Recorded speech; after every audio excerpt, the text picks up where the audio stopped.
ઉદાહરણ નંબર 13. 13માં ઉદાહરણ શું કીધેલ છે? જો આ બે સંખ્યા આપેલી છે, એ બંનેનો શું કરવાનો છે? ગુણાકાર.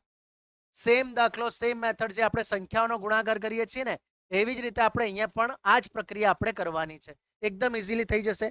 જે આપ્યું છે તે પ્રમાણે આપણે લખી નાખીએ જવાબ નંબર 13. શું આપ્યું છે? અહીં 6√5 અને 2√5 શું છે? આપેલ છે. શું છે? આ આપણને આપેલા છે. હવે આ બંનેનો શું કરવા કીધેલ છે? ગુણાકાર કરી નાખો.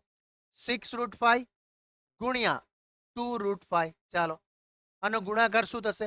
કઈ નહીં કરવાનું. શું કરશું આપણે? સંખ્યાનો સંખ્યાની સાથે ગુણાકાર કરો.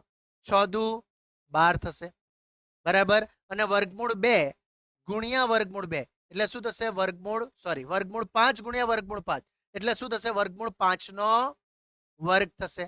હવે આપણને ખબર છે વર્ગ અને વર્ગમૂળ શું થાય છે? ઉડી જાય છે. એટલે બચશે શું? 12 નું 12 અને કૌંસમાં બચી ગયો 5. હવે બંને સંખ્યા બંનેનો ગુણાકાર 12 પંચા 60. તો આપણો આ પ્રશ્નનો જવાબ કેટલો આવશે? 60.